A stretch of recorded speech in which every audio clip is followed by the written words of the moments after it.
Chapter 6 Sand Through Fingers.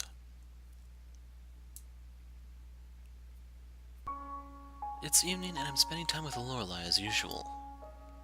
It's the day after my birthday, and it's just like any other day, barring the arrival of October. People are going about their lives in peace, some with happiness in their hearts, others with sadness. But their attitude towards their new lives doesn't change the outcome of one specific fact. They're stuck here whether they want to be or not. Lorelei is observing the people passing us by. It's quite funny to me that Lorelei often carries a stern expression whenever in public. And right now, it kinda makes me want to tease her. I slowly move my fingers towards her cheeks. Pinch my cheeks, and you're dead. I'd like to remain alive for now, so I retract my hand. You're no fun. You can have fun with your own cheeks instead. But I really do like your cheeks more. I really like my cheeks too. My cheeks. Begone. That's quite rude, you know. We're supposed to be friends. Friends don't pinch each other's cheeks. Can we be the type of friends that do pinch each other's cheeks? Go die in a corner. She looks away. Cute blush. I know exactly what kind of cheeks you're thinking of. I changed my tone to a more appropriate one. I talked to Emma yesterday. It was a long talk, and you need to hear about it. Lorelei looks up at me, listening intently, clearly picking up on the lack of playfulness in my tone of voice. It seems we have another ally. You told her? It's Emma. The worst thing that could happen is that she'll make your butt cheeks grow a bit with her rich home-cooked meals. Lorelei looks at me with a fierce glare, clearly thinking deeply about my words. It's almost as if the ice in her eyes reaches my back, for I feel a chill running down my spine. Ultimately, her body language conveys that she has relaxed. I'm okay with that. With her knowing, not whatever bullshit you just spouted at me. She knows just as little as we do. She too carries a burden. I saw it too. I know you did. There aren't a lot of things you don't see, are there? You're very much like me. That went surprisingly well too. I think these things to myself. Well, I guess that's that. Seems my read of Emma as a person coincides with the Lorelei's. She shrugs and goes back to observing people. I also tell her about my experience with the honey orange shampoo yesterday, and she declares me an idiot for about the millionth time. Life is painful.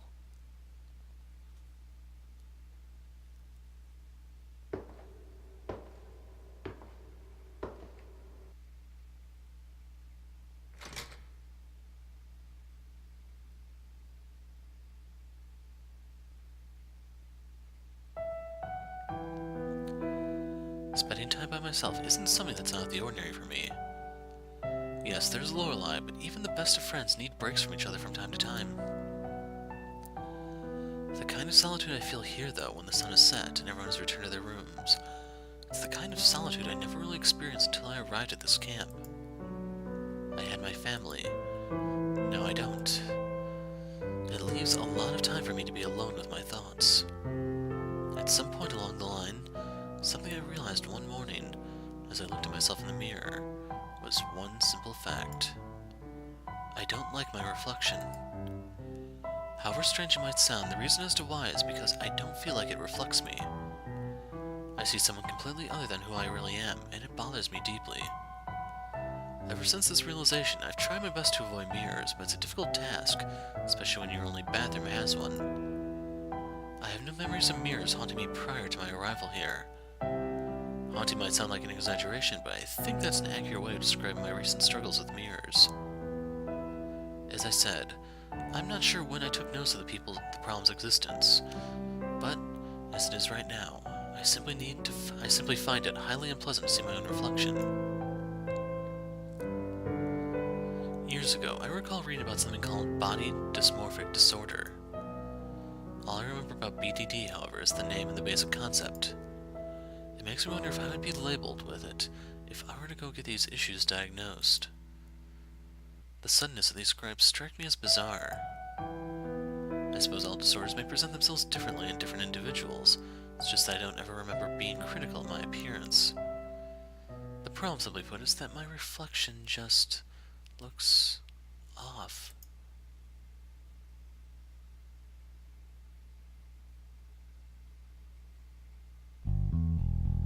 I relax against the warm wall as I bask in the early autumn sun. I hear it from all the way over here, though. People are arguing about something. Curious as I am, I move closer to find out what it's about.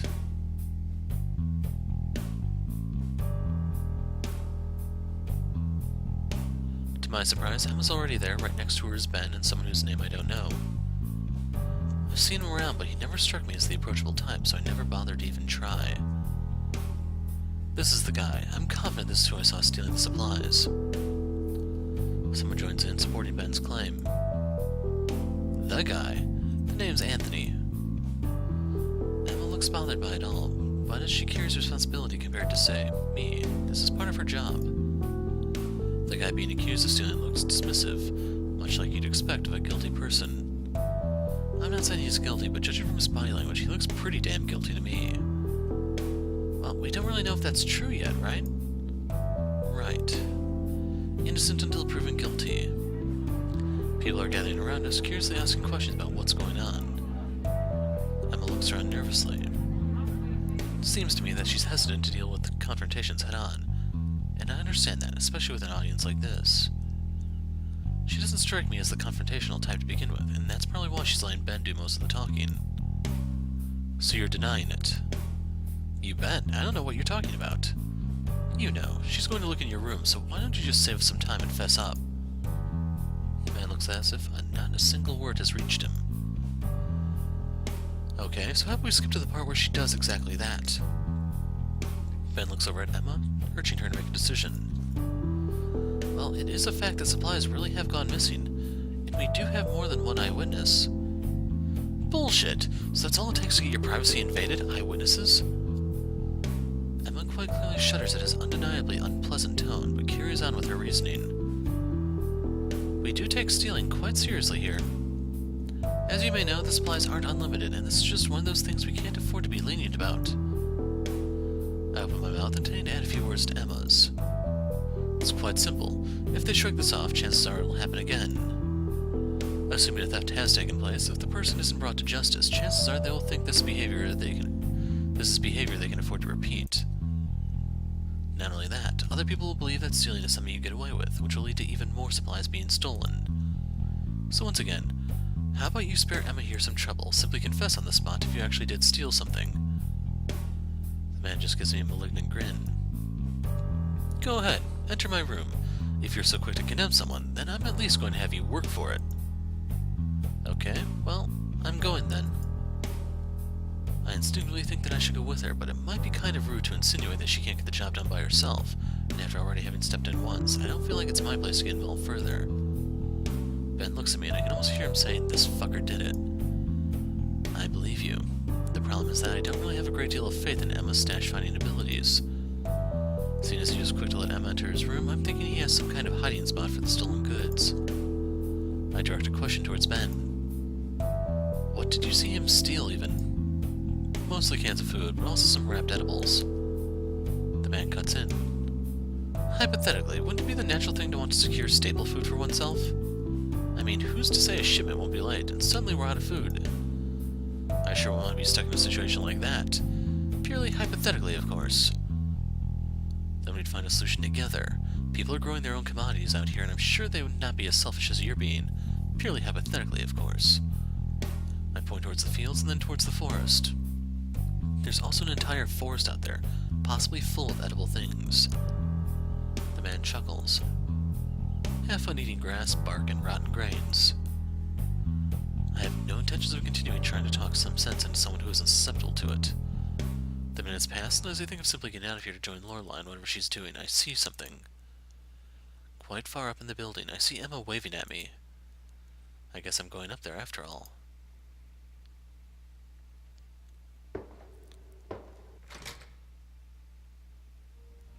I knew you'd see me. She smiles. You know me well, then. An eye for detail and an omnipotent awareness. That's an exaggeration. Emma chuckles for a bit. I didn't think I'd find anything. Nor did I. I also thought you might have an idea where he'd keep his loot. So did I. Great minds think alike, something something. Is this your way of fishing for compliments? Maybe. I didn't really think it through. But you're right, I do like getting complimented by you. It's like your words carry more weight. I know I shouldn't, but I want to. The inner teaser in me defeats my rationality. Perhaps it's got something to do with your age. Emma's expression takes a turn for the worse. I'm not that old, you know. Is that your way of saying I have the authority of an old woman? How mean. Emma's age. By the way, what? I'm aware that this is hardly the best time to bring this up, but how come you decided to apply for this job in the first place? Emma looks down at her feet and freezes up for a moment. You know, I've been wondering about that myself. It's cheesy, but the idea of taking care of people has always appealed to me. At one point, I was thinking about becoming a teacher, but I never really got around to it.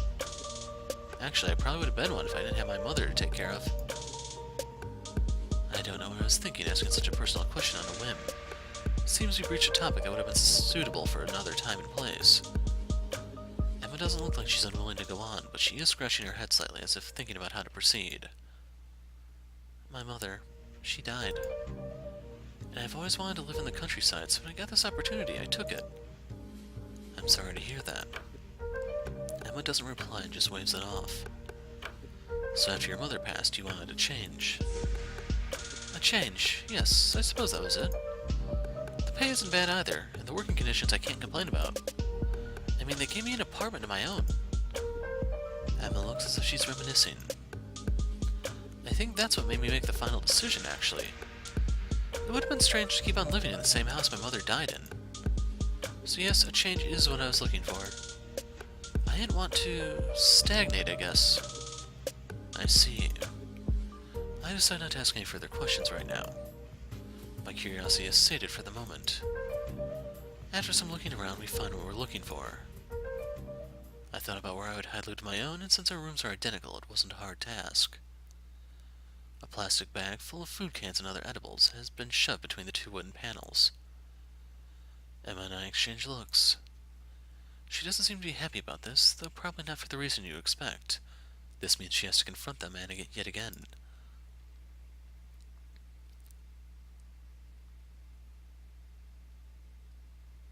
When we arrive, something seems off. The guy seems to have disappeared, and only Ben remains with a defeated look. He looks at me with despondency in his eyes. Well, I wasn't going to run after him. So you found the supplies then? He nudges towards the bag in my grasp. We did. So he's gone. How convenient. He went into the forest. The forest, you say? I imagine he had another stash that he has now brought out of our reach. I don't know how he's planning on surviving out there, though, stash or not. As we approach winter, the climate gets rougher with each day. I don't see anyone surviving out there for a longer period of time by themselves. He'll be back. Soon. Emma scratches her head. If you say so. I heard that there's a library in this village. I don't know where or from who I heard about it, but supposedly there is one. If I could find it, I'd bring Lorelei there. She devours books as if they were nothing, and I bet her supply is running low, if there even was one to begin with. I feel quite curious today, and going on a mission to find it sounds like an appealing idea to me. I've been relaxing here in the courtyard closest to our building all day, resting against the concrete walls, drifting in a state between sleep and consciousness. It's a good place to start my investigation. I can hear two female voices quite far off, but they're getting closer. These walls are quite barren, so the sound of voices permeates between them, much like an echo chamber of sorts. I never would have guessed, you know? Yeah, I definitely get what you mean. I get up to confront the girls. Hey, sorry to interrupt. Do you two have a minute? Oh, hello? Sure. They don't seem overly excited about me stopping them, but I can't go around looking for my destination blindly. It'd take forever. Someone said there's a library somewhere in this village. Have you guys heard anything about that? A library? I did hear something about that, but I don't really remember from who. Damn it. I wonder who this rumor spreader no one seems to be able to remember is. I see. Thanks anyway. I start walking in the direction the girls came from. A search for a needle in a haystack it is. In that moment I can hear someone's steps tap behind me. Excuse me, I actually do remember something. I overheard it in the social room one day, and I believe you were there too. I was there? Yes, I'm quite sure of it. That's all I remember, though. Thanks, that helps. You're welcome. I start walking again. Seems I know the gossip in question. Even though it's in the middle of the day, not many people are really out here. I wish I could blame the weather getting colder and worse in general, really. But it's been like this since the beginning, and to be frank, there are no signs of it really changing. Apart from Emma decorating some of our common rooms with her self-made pillows, self-drawn paintings, and other crafted things of hers, most facilities are still rather untouched. There's just something in the air that clearly says things haven't really been put to use. Emma's efforts are far from pointless, though, and I made sure to let her know that. She's added something many people would call a woman's touch, and it's quite cozy to me. Anyway, I digress. Things are the way they are, and it's going to take a collective effort to change things in a noticeable manner. After a while, I reach the place I've been looking for. On some level, I must have known this was it all along. It's down in a dusty basement of a building, and it doesn't look like it has many visitors at all. No one really talks about it, and for a good reason. I think it might even be a stretch to call it a library. There's an earthly smell in here that hits home, and together with the lovely smell of books, pangs of nostalgia hit me as I step into the room. I remember going to the library once a month with my class when I was younger. They were exciting times, because at the time I would devour a book a day, leaving no time for actual schoolwork. That soon changed, though, but probably not in the way you think. I stopped caring about school to a degree, and even books weren't interesting to me anymore. I suppose that was when I first experienced what is commonly known as depression. If I were to guess, it was induced by what we call society. There were many layers to the situation, but I found myself way out of it as time passed. Mostly. Then we were transferred here. Anyway, my book-loving years, well, were good while they lasted. And I had a great fondness for libraries during that time. There were mazes of endless possibilities, with each book containing things I never could have imagined. There were good ones, bad ones, and amazing ones. To know a good one from a bad one, and a good one from an amazing one, you needed diversity. This was something my dad used to say. I wasn't very understanding of what it really meant at the time, but it clearly was memorable enough for me to remember even now. Words of wisdom like those really tend to sneak up on you as you grow older, don't they? As for this library, my guess would be that it has one regular, and that very regular was suddenly standing in front of me. Hello? What are you doing here? Visibly shocked at having a visitor, she gets on the defensive right away. I was just resting up, during which I remembered hearing about a strange library at some point, but I couldn't remember from who. Get to the point. Well, I finally remembered I heard it from you, of course, so I guess you could say I was looking for this place. But if you'd rather chat, I'm down for that too. What if I don't want you here, or want to chat with you? Then, that'd be really unfortunate. She has a stack of books in her grasp. Noticing that I'm staring at them, she's quick to make a comment on it. Didn't think you were too interested in books. I don't know about that. I don't dislike them. Also, those books in particular interest me more than most. After all, Lorelei smirks. Her facial features become softer shortly after that. We walk outside and go sit down where I had my nap earlier.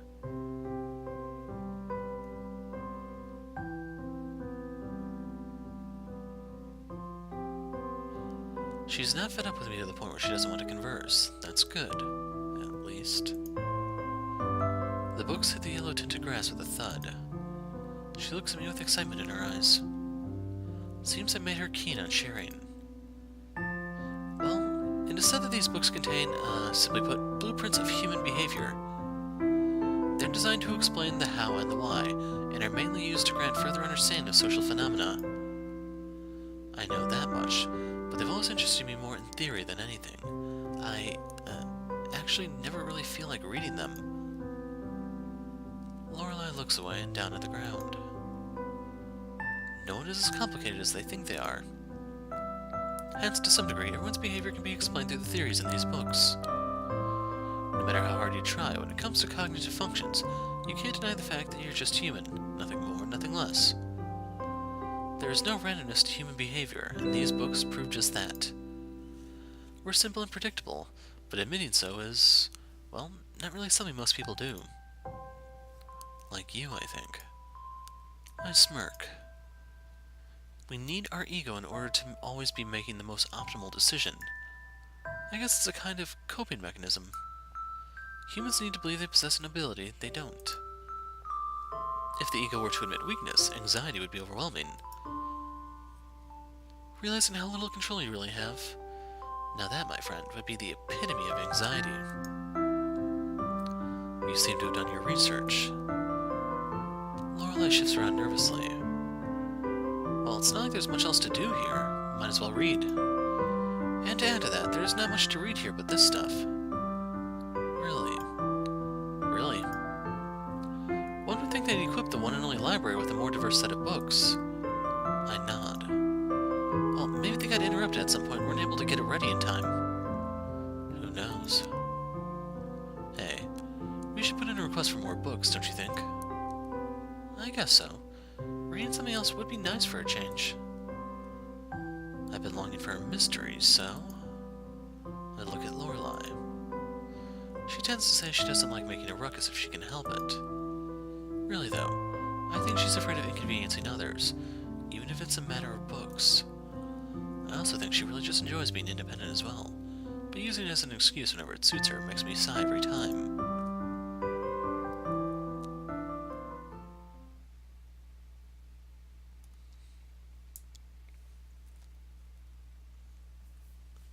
It's evening and I'm cooking myself a small meal in the kitchen. Sadly, I didn't find the dinner too filling, so now I'm right back here. Actually, scratch the myself part. As soon as she smelled food, she came running. How she could smell it all the way from over there is not a question I feel confident in answering. Now I'm stuck cooking for two, which isn't really too bad, all things considered. She gets some food and I get a conversation partner for the duration of my meal. But boy was I wrong. As we ate, she mostly nodded at my words, busy stuffing her face full of it. I don't know what I expected, or why I expected it in the first place. Knowing her, I simply should have known better. Good meal, don't you think? Lorelei shrugs without making eye contact with me. God damn it. If you're enjoying your food, it's common courtesy to let the chef know you enjoyed it. Lorelei yawns. She walks off. Before exiting the room, she turns out the lights. I'm now all by myself in the darkness. I feel so appreciated. Okay. Just as she's out of my sight, a large man's silhouette can be seen on the floor around the main entrance. I do a double take to make sure I'm not imagining things.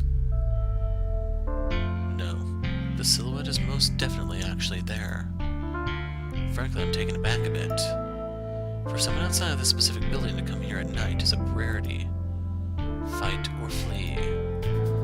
The paranoia I try to contain every day is unleashed all at once. I guess this is what I get for conducting shady business when no one is looking. My arms almost instantly start to tremble. My instincts tell me to hide. I should hide. I grab a fork to use as a weapon. I still have to get behind one of the pillars in the room. I try to control my breathing in order to minimize noise. I can hear the man's heavy breaths. He steps into the very same room I'm in. Did he hear me as I moved over here, I wonder? No. Don't think about such things. Even if he did, getting worked up about it will hurt my ability to stay calm. So stay calm, Quentin. His slow steps reverberate throughout the room. Shit.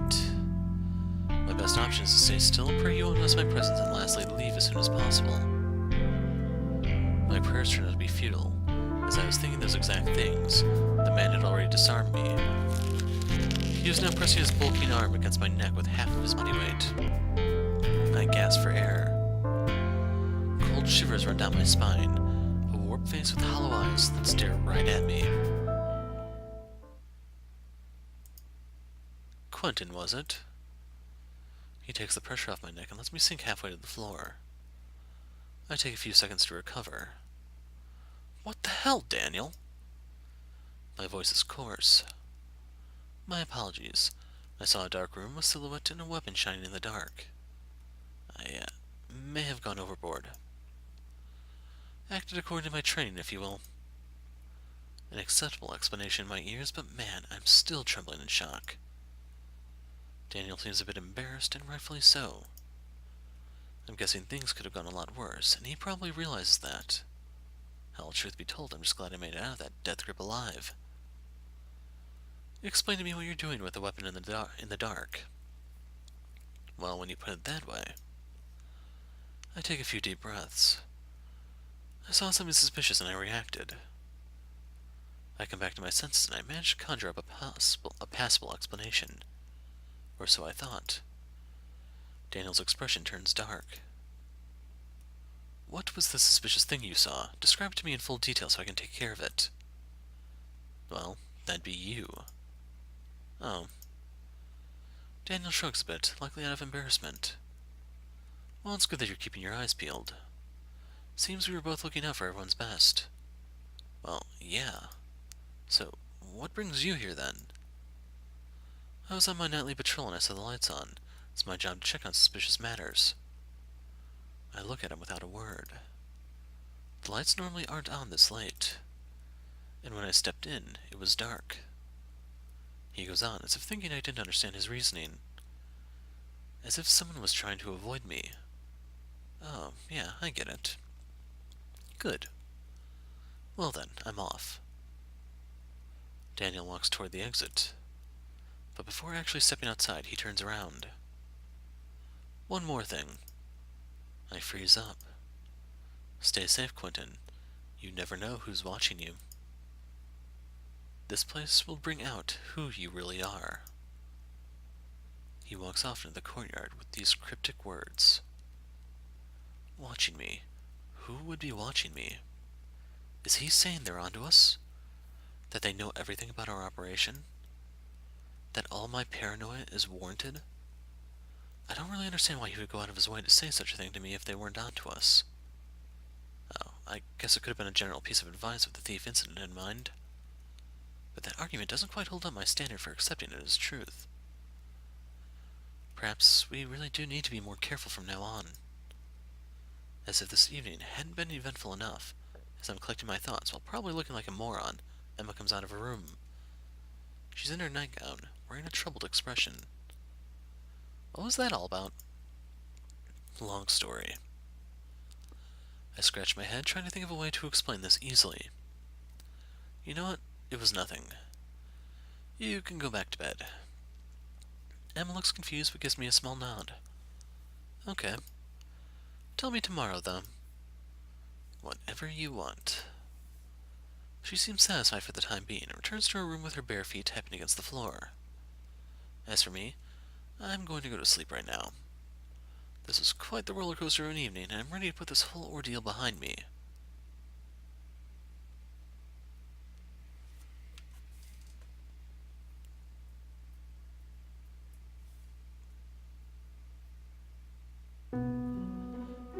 Met any nice people lately?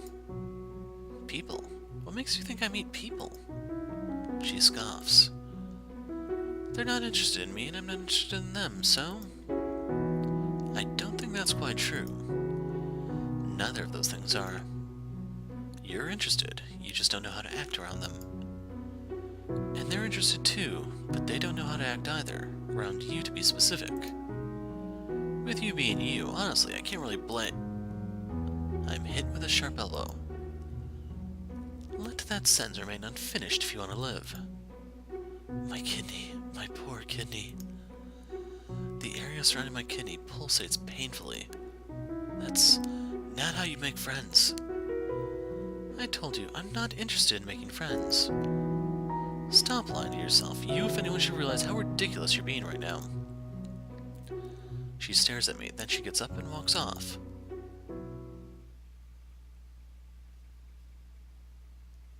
Chapter 7, Catalyst.